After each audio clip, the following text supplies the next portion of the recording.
11 12 Set 2. 10 11 12 भाई 12? 12 नहीं bro 12। लेकिन भाई 12 से क्या होता है? ब्रो तेरे को नहीं पता 12 में ही तो होता है मैक्सिमम मसल ग्रोथ। लेकिन भाई तूने तो पिछले हफ्ते भी 12 किए थे 15 से। इस बार 20 ट्राई कर यार। ब्रो 20 कहाँ होगा यार, 20 से नहीं हो पाएगा 12 यार। क्यों नहीं होगा भाई? तू ट्राई तो कर, बिल्कुल होगा। क्यों नहीं होगा? कमाल ब्रो। ठीक है ब्रो, ट्राई करता हूँ। Set 3.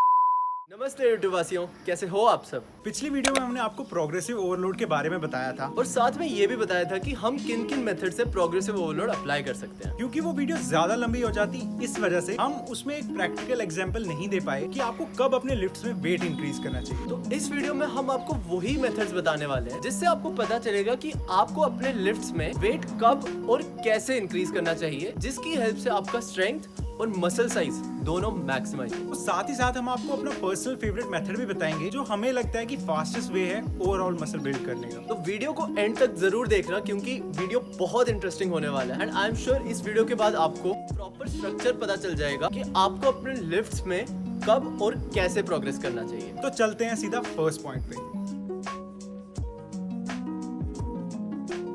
ये वाला जो मेथड है ये मोस्टली हर जिम में बहुत कॉमन है। इसमें बेसिकली आप अपने मसल ग्रुप को 3 रेप रेंजेस में टारगेट करते हो, जो कि कुछ ऐसा दिखता है। पहले सेट में आप अपने 1 रेप मैक्स का 50% के अराउंड वेट लेते हो और उसे 10 to 12 रेप्स करने का ट्राई करते हो। दूसरे सेट में आप अपने 1 रेप मैक्स के 60 to 70% के अराउंड का वेट लेते हो और उससे 6 to 8 रेप्स करने का ट्राई करते हो। और तीसरे सेट में आप अपने 1 रेप के 80 to 90% के अराउंड का वेट लेते हो, जिससे आप 3 to 5 रेप करने का एम करते हो। यही करते हो ना?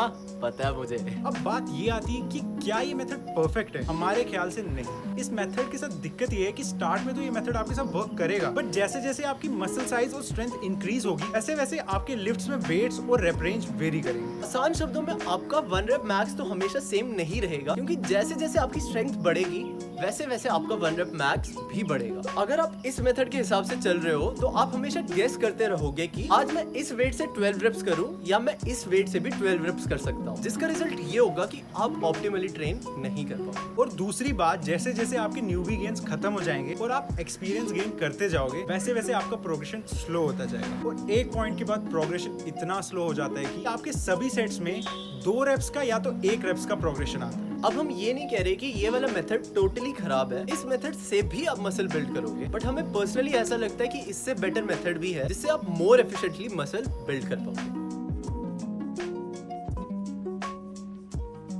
इस वाले मेथड में आपके पास 2 डिफरेंट वेरिएबल्स होते हैं जिससे आपको एडजस्ट करते रहना होता है as you progress in your lifts. पहला वेरिएबल होता है रेप्स और दूसरा वेरिएबल होता है वेट्स। इस वाले मेथड में आपको एक पर्टिकुलर वेट चुनना होता है जिसमें आपको एक आइडियल रेप रेंज सेट करनी होती है, और जैसे ही आप अपने सभी सेट्स में अपने रेप रेंज का अपर एंड हिट करते हो फिर उसके बाद आप वेट बढ़ा सकते हो। For example incline bench press में मेरा ideal rep range 7 to 10 reps है, तो इस आइडियल रेप रेंज के चलते 25 kgs मेरे लिए परफेक्ट वेट है। जब तक मैं अपने सभी सेट्स में 25 kgs के 10 रेप्स नहीं कर लेता तब तक मैं वेट नहीं बढ़ाऊंगा। जैसे ही मैं 25 kgs से अपने तीनों सेट में 10 रेप्स कर लूंगा उसके बाद फिर मैं वेट इंक्रीज कर दूंगा। तो इसके चलते मेरा प्रोग्रेशन कुछ ऐसा दिख सकता है। वर्कआउट 1 में पहले सेट में 25 kgs के 10 रेप्स, दूसरे में 9 और तीसरे में 8। वर्कआउट 2 में पहले सेट में 10 रेप्स, दूसरे में भी 10 रेप्स और तीसरे में 9 रेप्स। उसके बाद अगर मैं वर्कआउट 3 में तीनों सेट्स में 10 रेप्स कर लेता हूँ तो फिर मैं वर्कआउट 4 में 2.5 से 5 kg वेट इंक्रीज करूंगा डिपेंडिंग ऑन दी एक्सरसाइज, और फिर मैं आने वाले वर्कआउट में इसी तरह से प्रोग्रेस करता जाऊंगा। और एक और बात, जो ये रेप काउंट मैंने आपको दिखाया ये सब्जेक्टिव हो सकता है और पर्सन टू पर्सन वेरी कर सकता है डिपेंडिंग ऑन द फैक्टर कि आप कितने एफर्ट्स डाल रहे हो या आप कितना हार्ड ट्रेन कर रहे हो और उस पर्टिकुलर डे पर आपके स्ट्रेंथ लेवल्स कैसे हैं। वी होप अब आप समझ गए हो कि बेसिक डबल प्रोग्रेशन मेथड क्या है, पर क्या ये मेथड सबसे सही है? हमारे हिसाब से नहीं। तो आइए जानते हैं तीसरा और हमारा personal favourite progression method.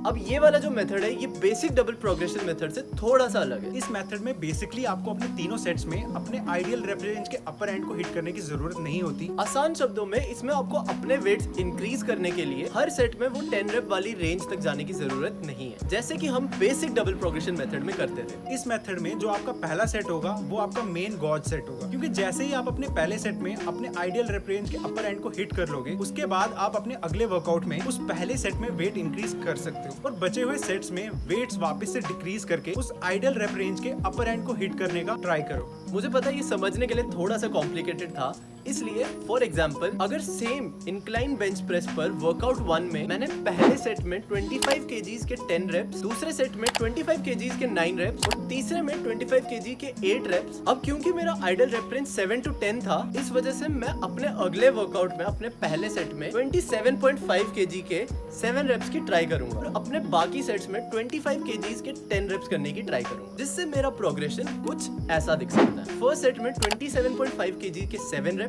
Second set में 25 kg के 10 रेप्स और थर्ड सेट में 25 kg के 9 रेप्स। और उसके बाद अपने आने वाले बाकी वर्कआउट्स में मेरा प्रोग्रेशन कुछ ऐसा दिख सकता है। और एक और बात जो मैं आपको दोबारा बोलना चाहूंगा, ये जो रेप प्रोग्रेशन मॉडल हमने आपको दिखाया है ये सब्जेक्टिव हो सकता है, मतलब हर किसी का प्रोग्रेशन अलग अलग हो सकता है जो बाकी बहुत से फैक्टर्स पर डिपेंड करता है। लाइक आप कितना हार्ड ट्रेन कर रहे हो और उस दिन आपके स्ट्रेंथ लेवल्स कैसे हैं। अब सवाल ये आता है कि ये method basic double progression method से अच्छा क्यों है। इसका जवाब ये है कि बेसिक डबल प्रोग्रेशन मेथड में आपका प्रोग्रेस थोड़ा सा स्लो हो जाता है, क्योंकि एक पॉइंट पर आकर आप अपने पहले और दूसरे सेट में आकर रुक जाते हो जब तक आप अपने सभी सेट्स में अपना आइडियल रेप रेंज हिट नहीं करते हो तो। लेकिन डायनेमिक डबल प्रोग्रेशन मेथड में आप हर सेट में प्रोग्रेस अचीव करने का एम करते हो at a faster rate. That is why हमें पर्सनली लगता है ये वाला मेथड सबसे फास्टेस्ट वे है ओवरऑल मसल बिल्ड करने के लिए।